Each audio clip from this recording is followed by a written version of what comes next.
This episode of Play the Bay is brought to you by Believe Podcast Network and BetOnline.ag. Football might be over, but the NBA, college basketball, and the NHL are in full swing. And the only place you should be betting on these sports is at BetOnline.ag. BetOnline even covers awards, TV shows, and reality TV. BetOnline has hundreds of props with real-time odds on almost anything you can imagine. And, of course, the 24-hour online casino. Head to the website or use your mobile device to sign up today and receive your 50% welcome bonus on your first deposit. That's betonline.ag. BetOnline, your online sportsbook experts. And now, Play the Bay.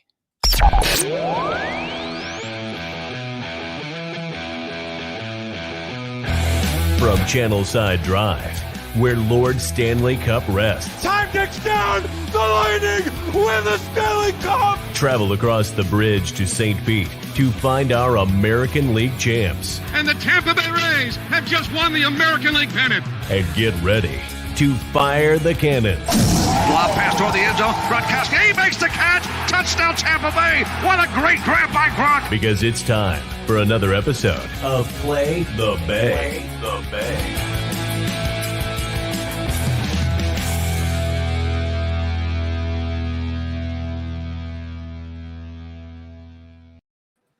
Welcome back to another episode of Play the Bay presented by Believe Podcast Network and Three Daughters Brewing.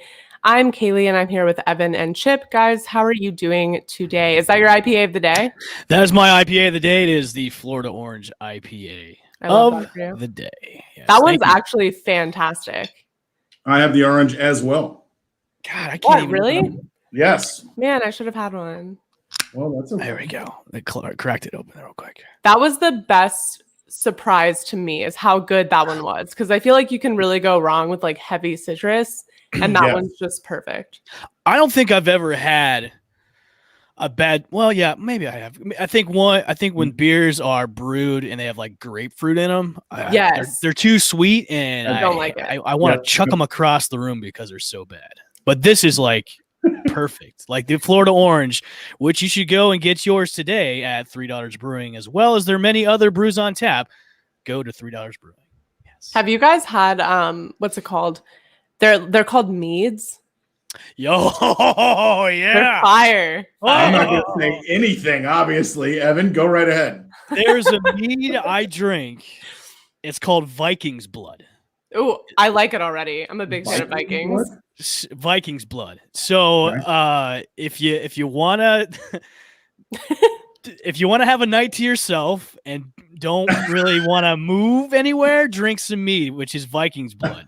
Because I mean, you won't need much. You might need maybe like a tiny glass to sip on. What? Oh yeah. What is in this? So Viking's Blood is a mead. It's 19% alcohol. Yeah. It's that. Oh yeah. Oh yeah. So unnecessary. What? Talk amongst yourselves. I'll be right back. Oh my god. I don't know if we should. I don't know what 19% alcohol would do, but there's a place in Jacksonville that does meads. Like that's kind of their go-to. So it's a lot of fruit wines. It's a lot of like blueberry, strawberry, raspberry. They're all amazing. I had never had them before, but then I found out that you can make them, and I tried an experiment to make a mead that definitely failed, and it takes way too long.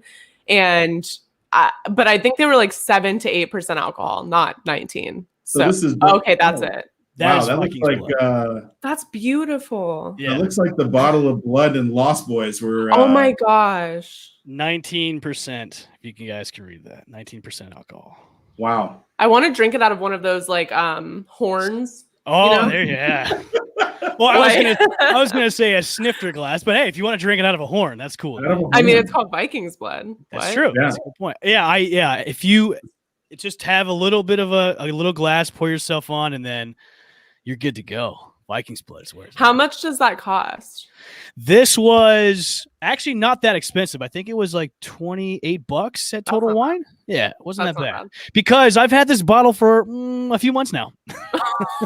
Now, this is literally, if you're normally drinking out of a 12-ounce glass, are you filling, are you filling it all the way up, or are you under 12 ounces? No. I'm under 12 ounces. I'm at maybe a 5-ounce, 6-ounce pour. I'm not going the full chill. Yeah, it's that.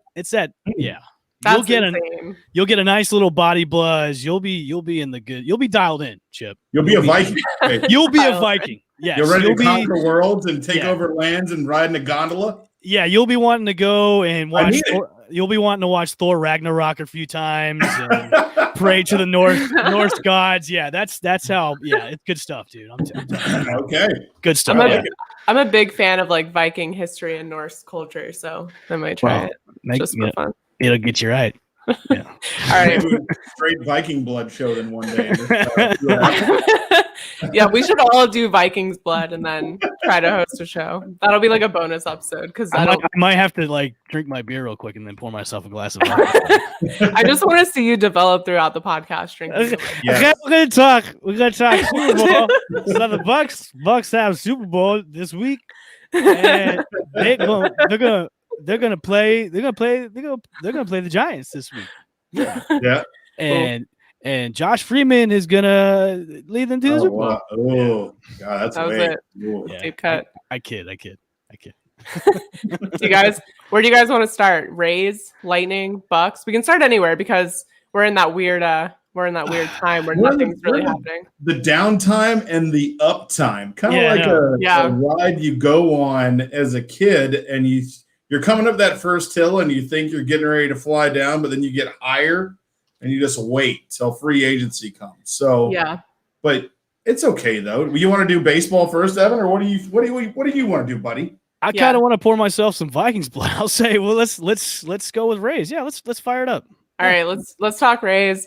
Obviously, they're in spring training in Port Charlotte. Today, we're going to talk pitchers and catchers. So the first question I have, obviously, is how confident are you guys feeling in their roster, in their pitching personnel?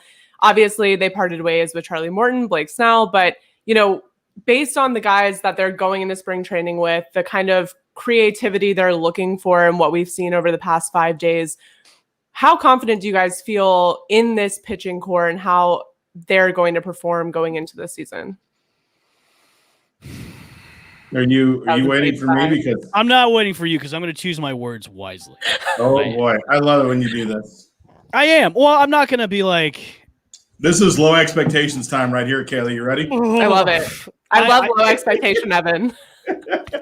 And it's usually I don't have low expectations for the Rays. That's why it's weird for me to say I have low expectations this year. I really do. I mean, the Rays are always creative when it comes to getting things accomplished, especially when it comes to bringing in guys that either they used to have guys that are maybe past their prime, guys that they can just get on the cheap. But it's so good to see it pay off. You know what I mean? Because we've seen this before, and a lot of people go, "Oh, this will never work out. This will never work out," and then it ends up being the most genius plan ever. So, them bringing back Archer, and then who, he hasn't really pitched in a year. He was really bad in Pittsburgh. If Kyle Snyder can get him right, I mean, you could have him at a number 4 slot in the rotation or number 5. And it could work out. I mean, he could be that guy who returns to form when he was with the Rays before, and he turns out to be a steal. And then if Rich Hill can stay healthy, it could be another Charlie Morton situation where you've got a guy that did well in Minnesota, he did well in LA, but that's only when he was healthy. So they've got so many guys that are on that are boomer busts right now when it comes to the rotation. But it's good because they've got depth. They've got a lot of depth now, and you can play around with the rotation because you've got guys that you can put in the rotation because you got, Honeywell in the minors, who is hopefully going to be, we'll see him this year. He's recovering from his second surgery, but I guess he's 100%. Freaking scary. Patino, who they got in the Blake Snell trade, who is kind of like the cornerstone of that trade, who we might see as well. So, they can plug and play guys where they want to, if somebody gets hurt or if they want to say, hey, we're going to try something different with the rotation. It's just, it's kind of like you throw the confetti in the air and, where's it going to go? That's where we're at. And, I don't know. We'll see how spring goes. It's just, I don't know. You sound defeated already, and we're like a week into spring break. I shouldn't sound defeated because Charlie Morton's gone. Blake Snell's gone. I liked Tyler Glasnow as the ace, the number one in the rotation. I want to see Tyler Glasnow pitch the way he did throughout this past shortened season, but not like playoff Tyler Glasnow, which, when he gets in the big games, it's so I have high hopes.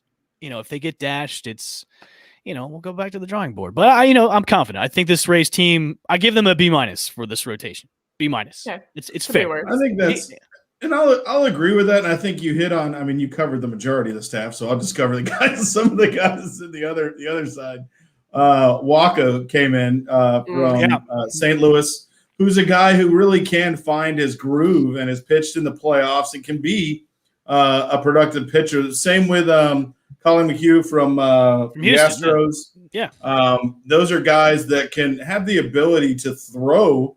No hitters can be starters. I think McHugh will probably end up in the bullpen maybe because he's coming off injury. But they all have good stuff. It's just about them finding themselves again or finding their former selves. So, I mean, this is kind of a discovery rotation. If they get into camp and spring training and these guys start to find it, all of them have really good stuff, and they can be power pitchers.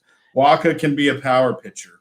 I think McHugh can be kind of he can be a power pitcher, but he's got great breaking stuff. So they have a lot of guys that can do a lot of things. It's just kind of like, who are you going to get? Which pitcher? Are you going to get the playoff tested through a no-hitter, shutout guy? Or are you going to get the, guy that's been injured, can't find the plate, doesn't have command of his pitches? So it's risk reward, and with small market teams, that's what you get.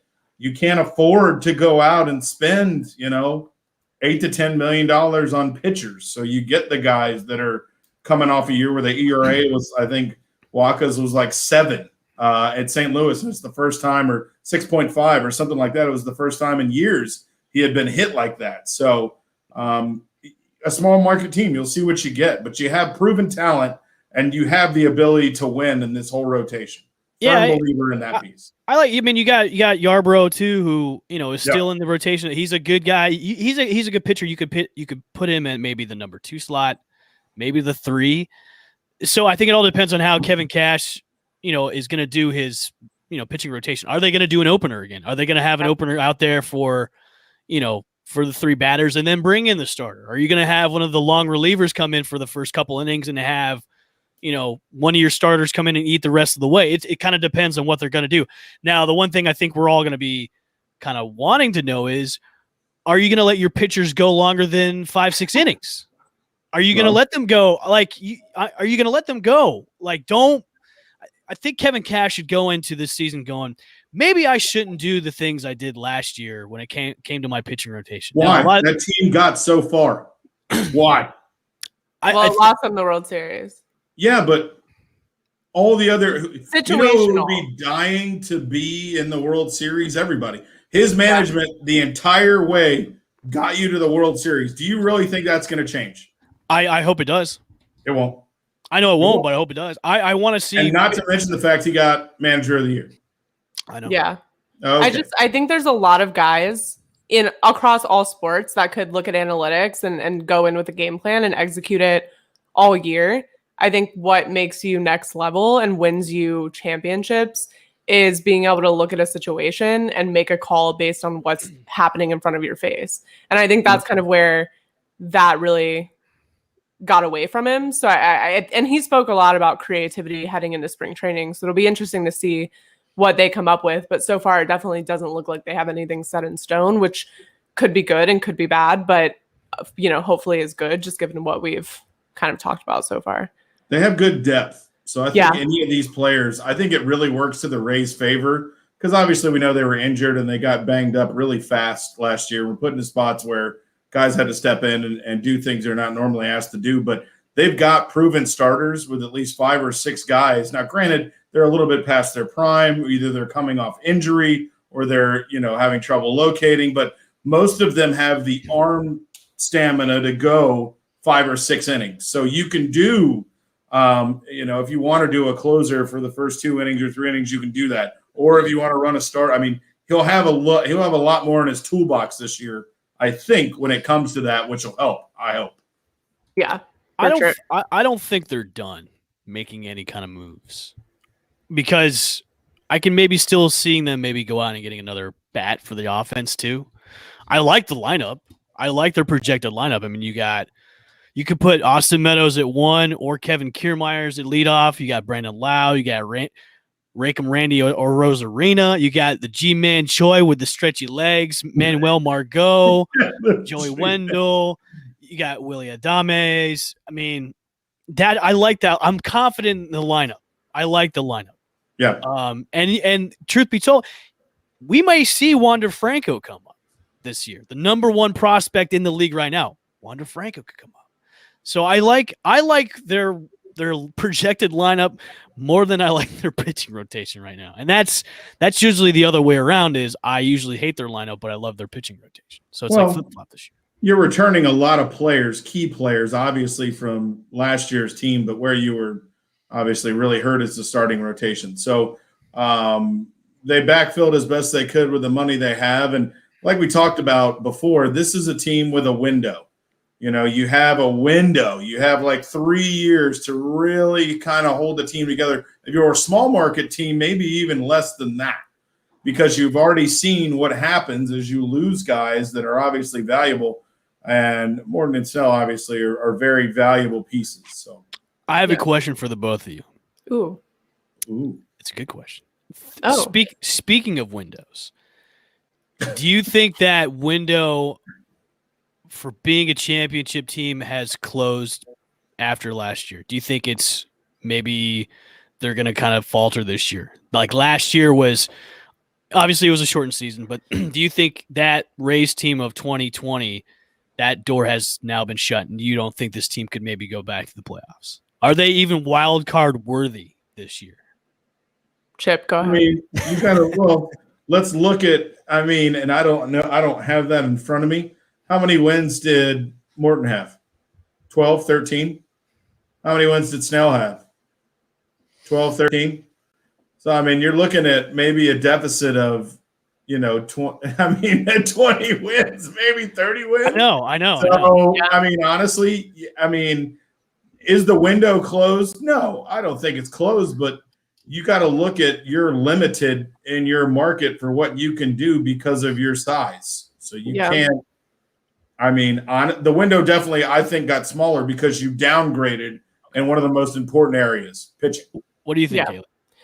I agree. And that's my initial reaction, especially going from a 60-game season to a 162-game season, which is another big factor of looking at, a lot. I don't want to say a lot of teams could kind of put something together for 60 games because a lot of teams didn't do that. But looking how they've developed offseason going into spring training, it doesn't seem like they're going to be able to put it together for 162 games going into a postseason. I just don't see that for them. But I don't how much do you think this going back and, more than doubling your games per season is going to affect, especially pitchers this year? I mean, I feel like it's going to have a little bit of an impact. I'm just not sure how much. Right. Yeah, so Blake Snell won 11, and I mean, you got, that was a lot. So I mean, you're dealing with a longer, and kind of like Kaylee said, we were all caught kind of off guard last year, and that's a whole nother caveat we're going to have to look at as the season goes on. And we know they talked about changing, spring training, total amounts of games, whatever, and everybody hasn't really, or actually, I think everybody's assembled now. Isn't everybody in the clubhouse now? Yes, everybody has reported. So, So, I mean, you're going to have to see in this next 2 weeks, how is this going to work? Is the whole team going to get COVID, or is no one going to get COVID, or what's going to be? So I think we'll see in the coming weeks, but everybody's going to have to go back to semi-normal schedule as far as that's concerned. So I think stamina, younger guys who haven't been through this might be difficult. Older guys, more experienced guys like the Rays have, I think can manage off-season better and know kind of how they feel and what they need to do. I like that. Yeah. I can agree with that. I can dig that. Yeah. Okay. Let's talk catching. Obviously they re-signed Mike Zunino initially. initially declining his option and then paying out and then re-signing him again. And he's expected to split duties with Francisco Mejia. So neither of those players, when you look at what the numbers they put up over the past couple of years, obviously people are looking for Mejia to really translate minor league success over to the majors. Yeah. That is still up in the air, still under question. And the question of, is this his last chance? Is this a new beginning? Is he going to extend his career, or is this kind of going to be a farewell tour of sorts?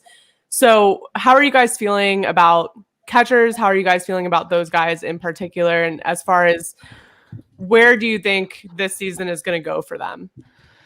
We're lacking.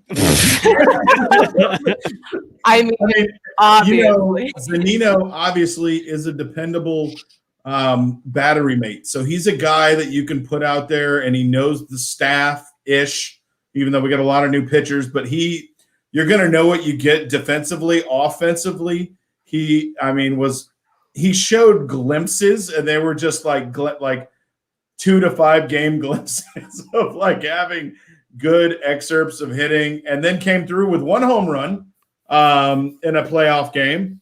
And, it's a veritable forest out. It's really desolate.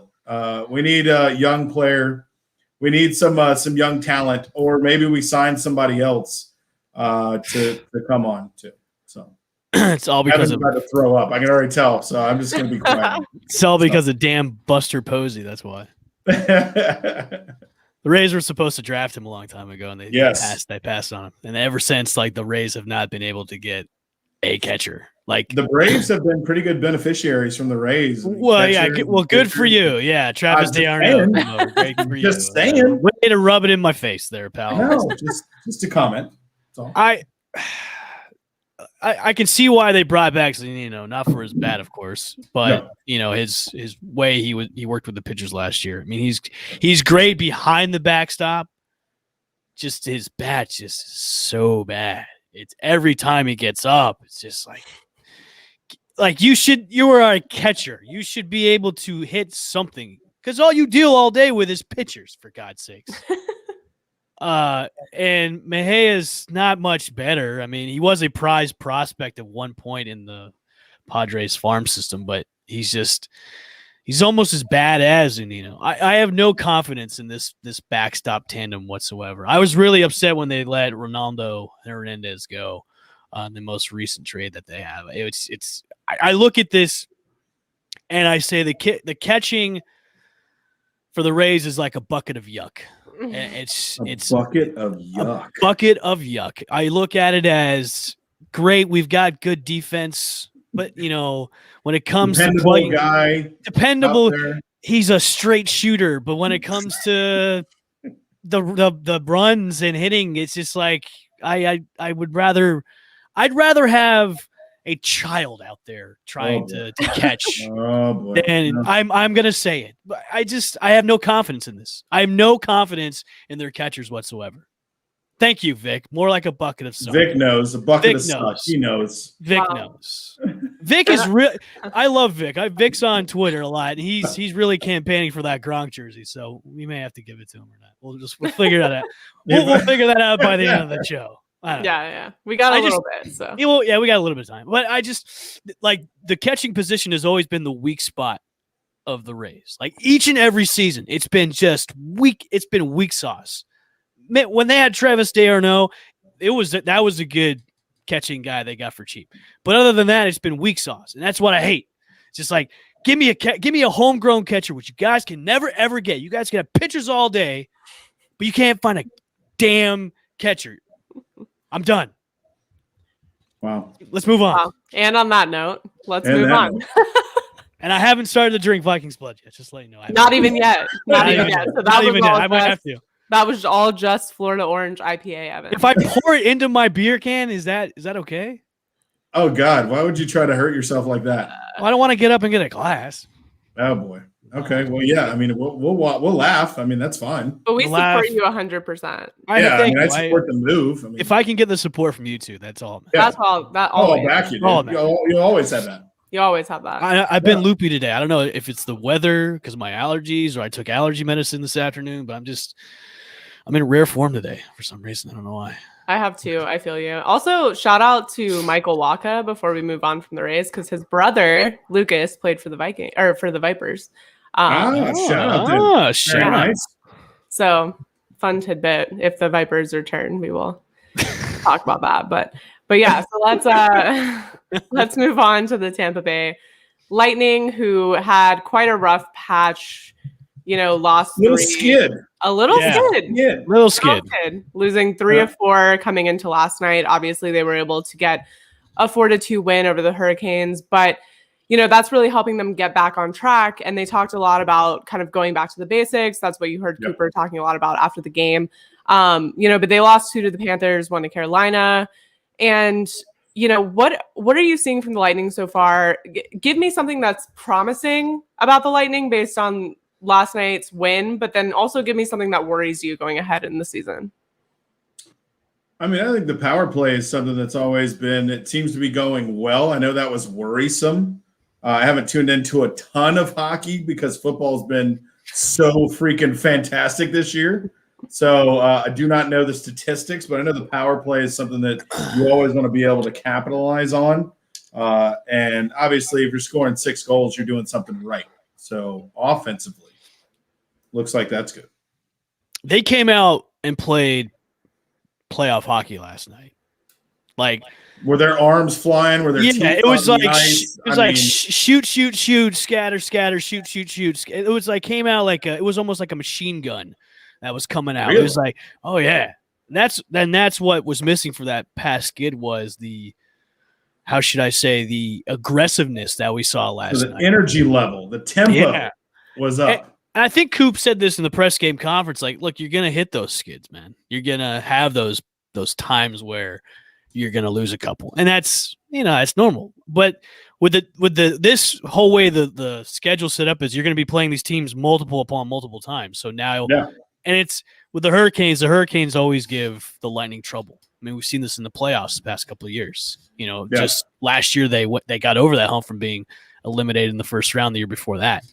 But I think this is a step in the right direction because now it puts this team back on the right track going forward. Because I was concerned, man. I was a little concernicus when it came to that. It was a mini skid, like we said. Yeah. But I think they went back to basics. I mean, you have that same play that where Stamkos is always at. He snipes it. That's a running play for the Lightning. Like if you're a team going against the Lightning and you see that setup, it's going to Stammer and Stammer's going to snipe it in. That's why I love watching the Lightning so much because you kind of know what to expect, but don't expect it.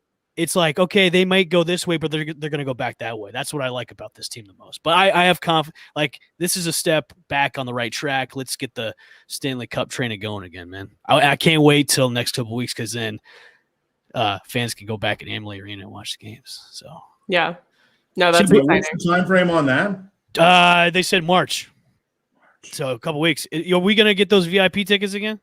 I think we should. I want to be quiet here while you. Are you doing it? Yeah, I feel like I need to hold my breath.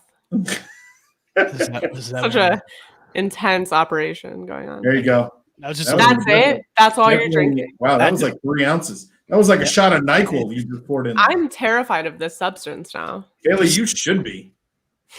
Just go to your local Total Wine. You'll have it. Okay. I'll try. Definitely have to do that. I don't know how well it's going to taste out of a can, but we'll find Try it. Taste test right now. Ooh, it has a IPA scent. Yeah, it does. Has an orange zest from the beer that was in the can. That's quite magical, by the way. All right, so you mentioned the Hurricanes. We'll move on from that. It was like ASMR. I like it, but it makes me uncomfortable at the same time. The Tampa Bay Lightning, obviously, they're just in that conversation for the Stanley Cup still. I think the stats currently have them as like the 3rd most likely team or tied with the top 3 teams to win the Stanley Cup again. So, other than the Hurricanes, like you mentioned, they're playing these teams over and over again. The schedule is set up in a pretty unique way this year, and given the adjustments for COVID, who do you think is going to give them the most trouble down the stretch as we get further into this NHL season? I think, Evan, you kind of hit on this, dude. It's going to be the teams they're playing so much where you dissect. You get to see a team so many times, and that you're going to be able to figure out those little nuances that you get when you're staying in your own league. So, I mean, anybody obviously having to get out of there and winning your division will be tough. I don't know, man. You just said it. I mean, it could be either – I think just getting out of our division, getting out of who we're playing is going to be tough. It's crazy. So many times. It's crazy to like the Florida Panthers. Yeah, wild. Have been giving the Lightning trouble. Like I forgot Miami had Miami has a hockey team that's not even named after the city it's in. I forget every day. Yeah, and I think Miami forgot they had a hockey team. Yep. Which is crazy. I would say the teams that's going to really kind of give them the most Hurricanes, obviously. Hurricanes is what I wanted to say. And fucking the effing Panthers, man. The Panthers. For some odd reason, the Panthers are good this year, which is weird. I think once you get out of that and you're moving forward, then, you can kind of, like we said, you don't see a lot of those teams. You're just staying in your division. So you can pull elements of surprise. You can change your, oh boy, was that a big sip? Wow, your face just went totally south for the winner there. Yeah, we'll see what happens. But yeah, I still think the Lightning, they have the best chance, one of the best chances of teams advancing, in the NHL. I still think very much in reach. Yeah. Okay. I think with all the offseason moves too. I mean, they actually had to let some guys go, re-sign some guys, bring in some guys too as well in the trades they made. It's made this team a lot better for the good. So I've got so much confidence in this team that this could be a repeat team. And of course, when you have Tom Brady, in the area, it's that Tom Brady. We have Tom Brady between the pipes. I mean, anything. And you know what I think really won Tom Brady that championship was maybe the shoes. And maybe he got those shoes from eBay because, I just want to give our newest sponsor, eBay, a shout because wherever the rare dead stock or the latest release, find the exact shoe you're looking for. As the original sneaker marketplace, eBay is the place to go to cop the pair you've been eyeing. With eBay's I can't even say that word anymore. That's the second authenticity guarantee. You're gonna have to read the spot next time. Your sneakers are meticulously inspected by independent professionals, a team of experienced sneaker verify the box logo, stitching, and dozens of other inspection points. Each sneaker also receives a guarantee tag that includes a digital stamp of guarantee and also protects sellers with a verified return process. And for the sneaker sellers out there, eBay eliminated selling fees on sneakers $100 or more, making it free to sell or flip your collection. What a great deal. Go to eBay.com/sneakers today. eBay, the world's best destination for discovering great value and unique selections. I swear Believe is going to say you need to have somebody else read that spot or you're done reading eBay. That's tough. Authenticity gets you. Authenticity? Let's not. Don't even say that. Yeah. Authenticity. Speaking of Tampa Bay Buccaneers, huh? Yeah. Let's talk about That was a great segue, though, right? That was a great segue. Raise the flag. Salary cap is in. Cuts are coming. Actually, franchise tags started today. Today, that's right. So, Kaylee, talk us and walk us through what you're thinking as far as casualties and maybe a tag candidate. Actually, Kaylee, before you do that, for the uninitiated, can you kind of explain what the salary cap is for people that don't understand the cap? Could you? I'll explain a little bit about the Bucs cap situation and the NFL's cap situation in terms of dollars, so that way we all understand price tags coming into this.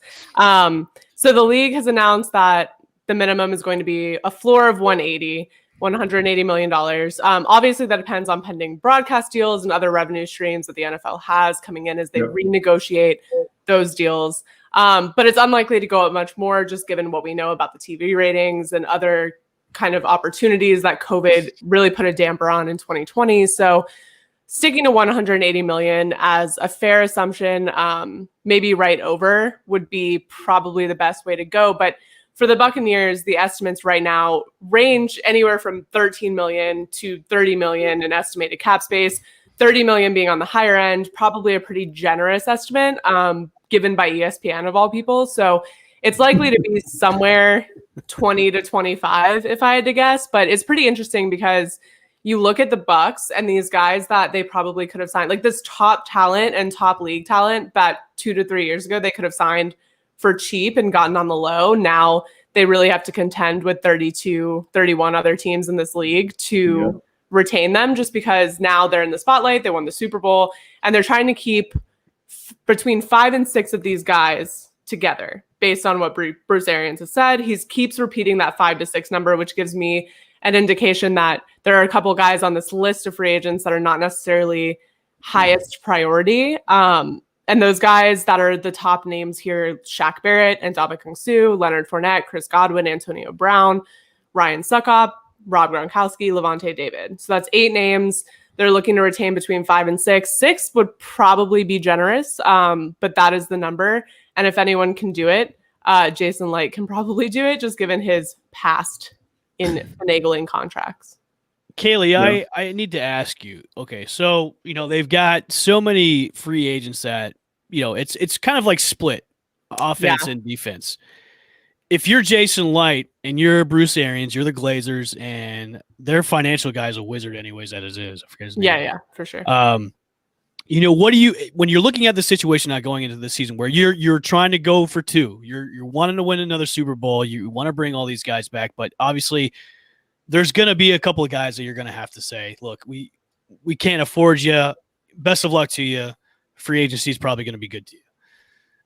If you're going to be kind of more on, if you're going to look at it on a bigger scheme of things, what are you going to really lean heavy on? Are you going to say, hey, I'm going to try and bring all my core defensive guys back?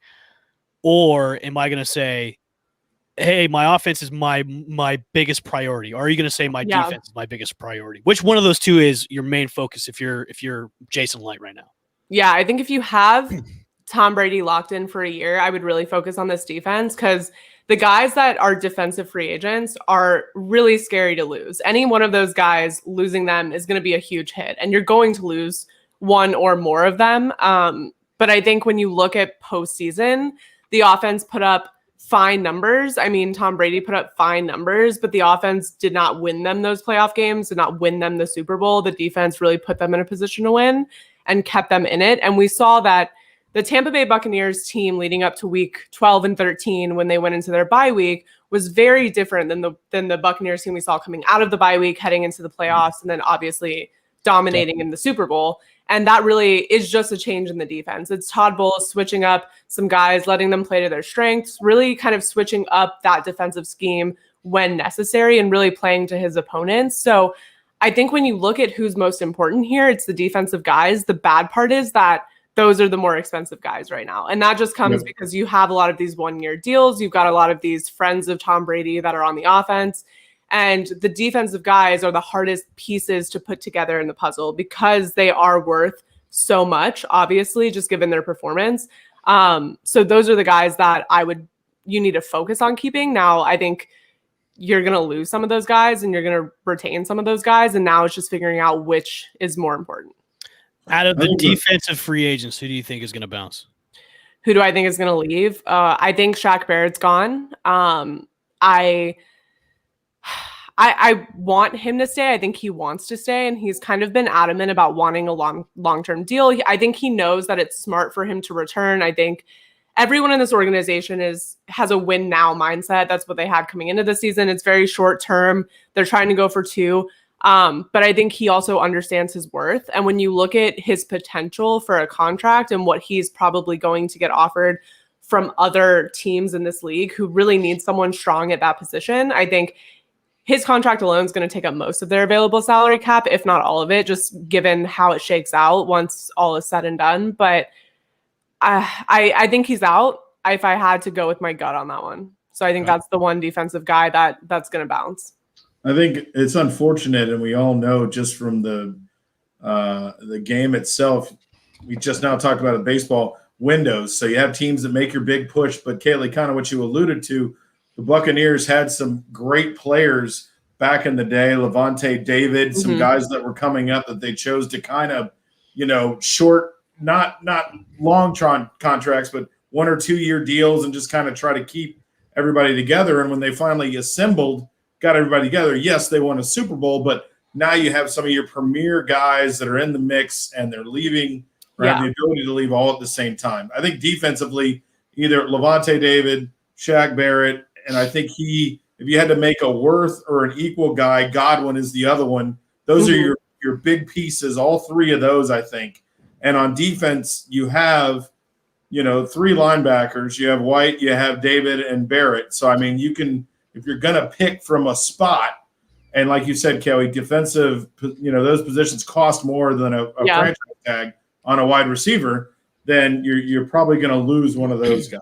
But they're saying, and we won't know the franchise numbers, obviously, till the league year starts. But, Godwin, they're saying that franchise tag for wide receiver could be, I think 13 or maybe, somewhere 12 to 14 million, maybe somewhere in there. So that's almost half, depending upon where the final cap goes. That's almost half of your available cap. Yeah. And that's your whole cap if you tried to squeeze deals with just both those players. So if you sign both those, then you wouldn't be able to sign maybe any more, depending upon what kind of deals you gave. We gotta get our boy Jason Curtis back on the pod so we can talk about this. Yeah, we definitely have to get his take.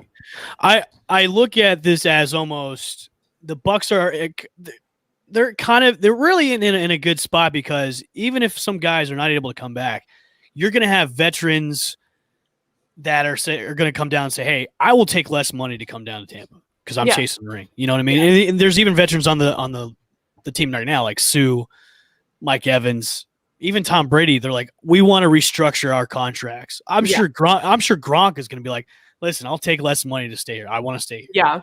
Even though I heard rumors that Miami might throw Gronk like $30 million for 3 years, like for 30. Like, no, he's not going to go down there. As long as he's in driving distance of the Miami parties, I don't think he needs to go to Miami. I think he's fine in Tampa.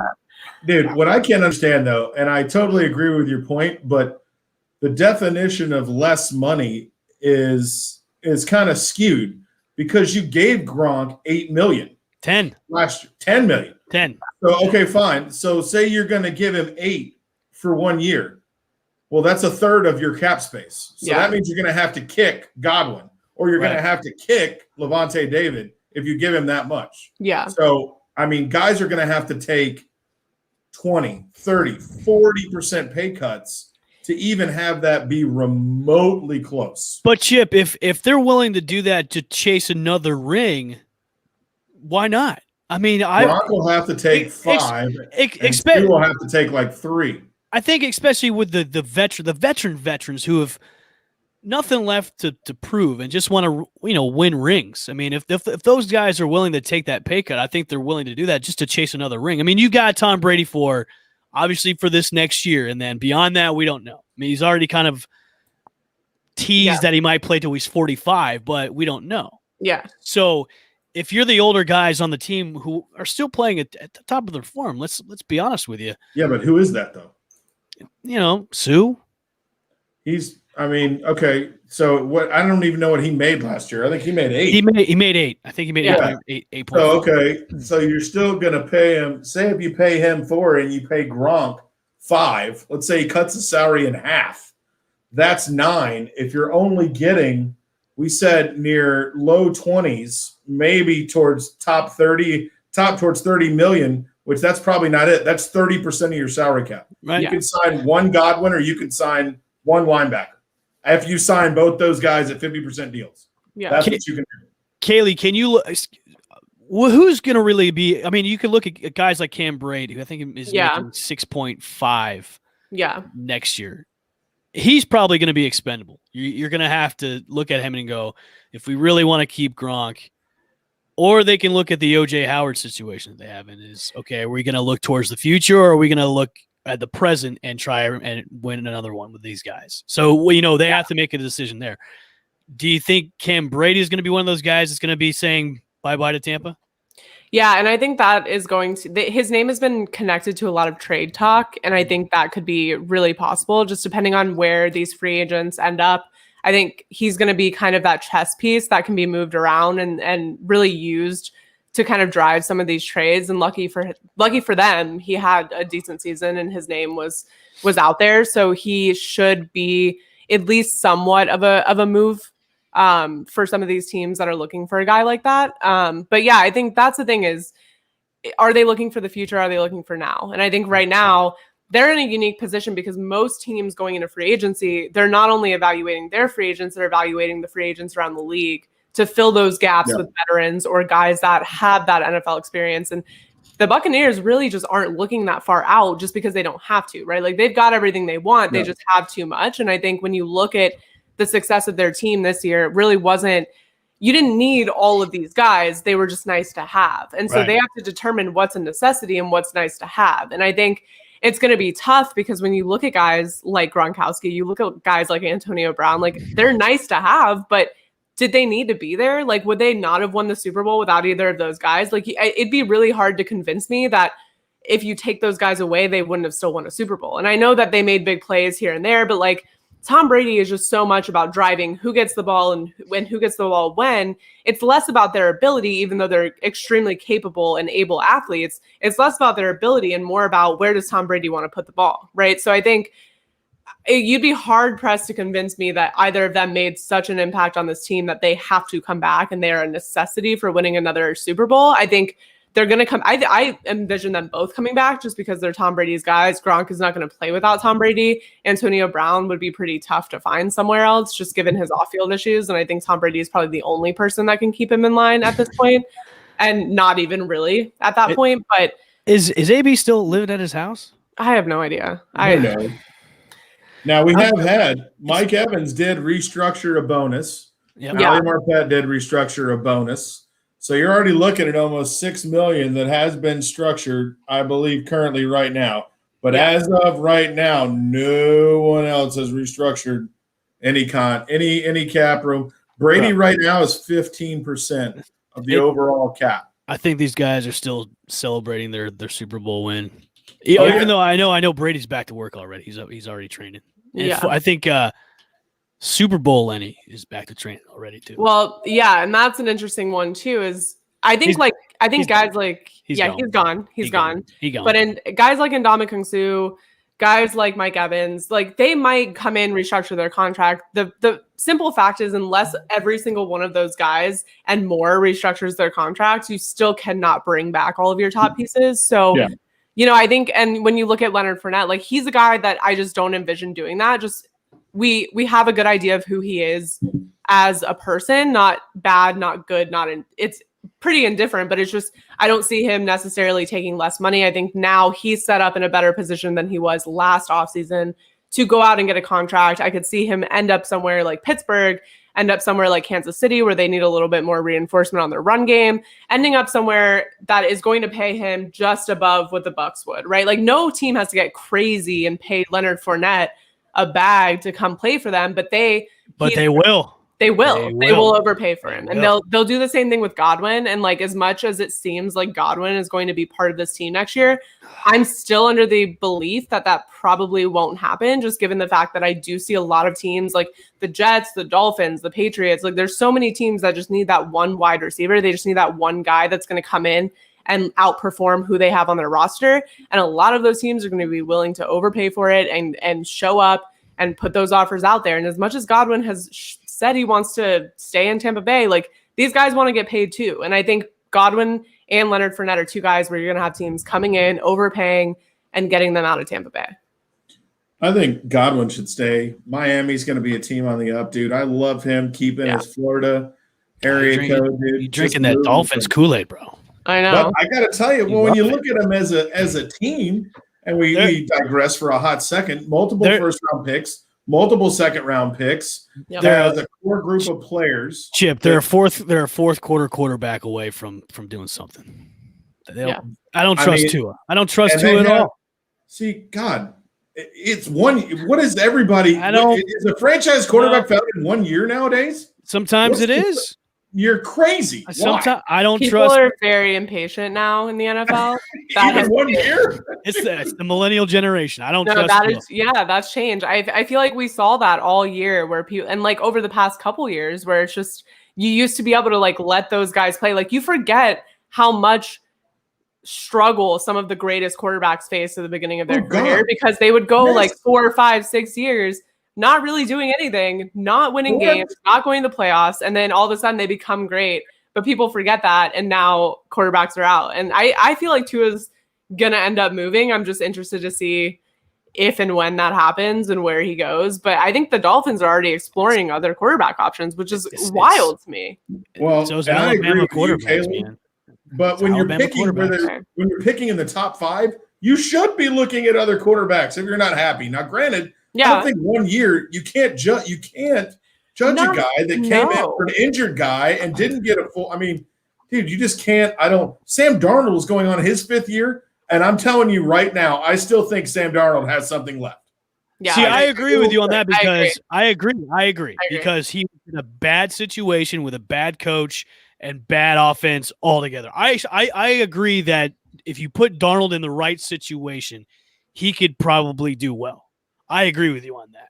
I just with Tua and the way he looked last year, and you flip-flop from him and Fitzpatrick, you're already doing though. That's not him. Yeah. He has no say in what goes on when he gets thrown into the game.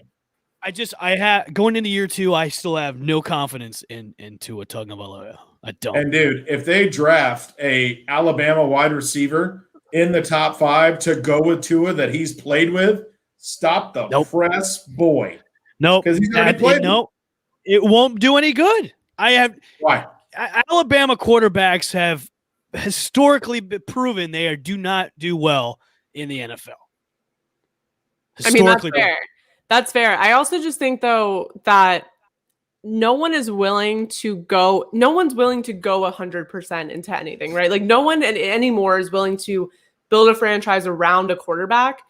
And it's kind of weird. Like, they'll do it around older guys, but they won't do it around young guys. And it's like, I don't know how you expect them to succeed when you're not putting them in a position to do so. And like, I just feel like that about a lot of the young quarterbacks. It's like, who are you putting around them? Are you building the scheme for them? They're kind of just plugging and playing with these young guys. And it's like, that's not going to work. It didn't work for anyone before them.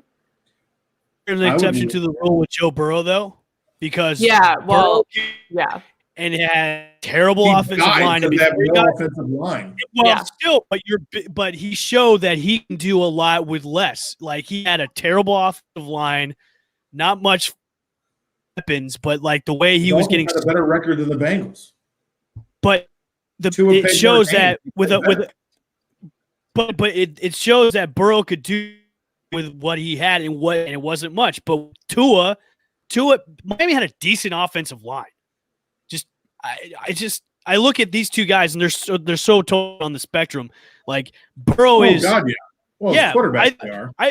Burrow's gonna be a if Cincinnati can do him right and bring in some people to protect him. Yeah. Tua is gonna be a 3 or 4 year guy at most, and then he'll be a backup somewhere. I also think the way what they expected from Joe Burrow as opposed to what they expected from Tua were two completely different things, right? Like, you brought in Joe Burrow. You said, like, you're our starter. You're our franchise guy. Like, you are the Bengals now. Now you have no O-line. You have pretty much shit defense. You don't really have that many, like, great top NFL weapons to work with.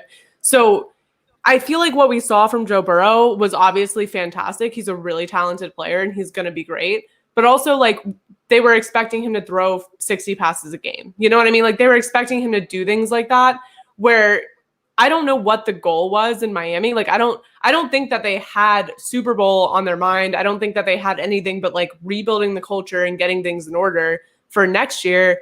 And I think the way that they played Tua was so different than the way that they played Joe Burrow. Not saying that Tua is as good as Joe Burrow. I don't think so at all. But I do think that Miami has a good defense. So you saw them on the field way more than you saw the Bengals defense. So you're seeing Joe Burrow have to scramble, have to stay on the field, have to keep their defense off the field. Whereas in Miami, they were able to lean on their defense a little bit more. They were able to put Tua in more conservative situations. And I don't necessarily know that that is a benefit for him, because he is a guy that kind of thrives in those out-of-pocket situations. But I don't know. I just feel like it's too quick to write him off. I'm not saying he's going to be great, but I think when you see what's happening with these like veteran guys that were written off and now they're being resurrected just by the right coach, the right system, I think it's hard to write anyone off, especially after less than a year in the league. Have they brought back Fitzy yet for next year? No. Free agent still. I think it's also Burrow's stats have nowhere to go but up if you're going to throw the football 60 times a game, dude. Yeah. If you're throwing the football 60 times a game and you don't have good stats, you're freaking crazy. You need to be out of the league. If you can't throw 60 passes and have a good game. Yeah. Crazy. We just went from cap space to Joe Burrow talk. Young quarterback. Hey, that's gonna be, but we all know this offseason is going to be fantastic, but the Buccaneers have to draft towards the back of the draft, unfortunately. For the first time in a while, so there you go. Yeah. So what do you guys think? Question to pose. Where do you go if you're going to be losing a linebacker, you're going to be losing a wide receiver, or you're going to be – where do you think – where would you go at 32? I'm taking calls, and I'm going to trade out. I'm going to trade out. Yeah, I'm open for business right now because there's going to be teams wanting to jump back in and get, a running back or an offensive lineman. I'm taking calls. I'm open for business. I'm going to trade out and go say, okay, I'll take that. That's what I say that too. I mean, I could see O-line, but I really just think at that point, like you're not going to get any of the tippy top defensive talent at that position. So why not go either O-line or just trade out? It just makes sense to trade out because, like I said, you're not really looking for anything. You're just looking to pick from what you have. Like you have too much already. Yeah, that's my thoughts. All right, should we give this jersey away? Yeah, do it. I think since he's been so active on the comments, Vic is apparently it's his birthday. Vic, it was his birthday on Friday. Yeah. He what? It was his birthday on It was Friday. his birthday. It was his birthday, and he's been active. He's Vic, congratulations. You got the Gronk jersey. DM us in our Twitter feeds. We'll get the information from you. I will tell you this. It is a size medium, but it fits like a large, so hopefully it'll fit you. But congratulations, Vic Robertson. You have won the Rob Gronkowski Buccaneers jersey. Congratulations, my friend. Love that for you. You have to pay for I'm always saying something. That's right. Joe Namath, Alabama. He's ready, dude. All right. Come on. That's a different time, man. Where quarterbacks can show up drunk. You said, with a quarterback. Sorry. That was back in the 60s and 70s. Come on. Come on. Vic said it. The wife needs one. Boom. There you go. The wife. There you go. Love that for her. Yeah. All right. Anything before we get out? No. Franchise tag, dude. That's all we're waiting for until what? The next couple, like March 7th or 8th, I think. Yeah. Is when they close that down. Thoughts and prayers go out to Tiger Woods, who was involved in a single car accident today. A very, very scary accident. If you saw the reports today, and his vehicle tumbled down a hill. He was in surgery today. Got multiple surgeries on his legs, multiple fractures, breaks, whatever it is. So he's got a long road ahead. Other than that, we don't know any more reports coming out about the accident. So thoughts and prayers go out to Tiger Woods, the GOAT. Hopefully it is a speedy recovery. So, yeah. Sucks. Cool. Sucks. Unfortunate. Kaylee? That's it. Thanks, guys, for tuning in. Nothing from you at all? Jeez. God. I got nothing. I have a headache today, so you're welcome for putting on the podcast space. Today has been wonky. I've not felt good. Similarly to you, Evan. I don't know what's happening. It's the pollen in the air. I think it's the pollen, the weather, the fact that it was like raining 2 days ago and cold, and now it's like not. So it's so nice out right now. I went out today and I was this is like perfect baseball weather. I can't wait to go watch games. I can't wait. I can't believe you guys didn't make fun of my tan, my glasses, like my goggles that I have. I didn't notice it. I didn't want to say anything in the pre-show stuff with your raccoon eyes, but it's quite noticeable. I was at the Korn Ferry Open for the PGA, kind of the minors, and got a chance to walk around next to caddies and just watch these guys play golf at Lakewood Ranch National. So it was good. Look at you. Love that. Look at you. All right. All right. Well, thanks, guys, for tuning in the comments. Follow us on Twitter and Instagram at Play the Bay TB, on Facebook at Play the Bay 2020, Apple, Spotify, everywhere else. Play the Bay, rate, review, subscribe, and we will catch you guys next week. Bye. On the flippity flop. Bye. Go Lightning. Thanks for listening to Play the Bay. We'll be back again with another episode on the Believe Podcasting Network. If interested in advertising, please contact Believe.com.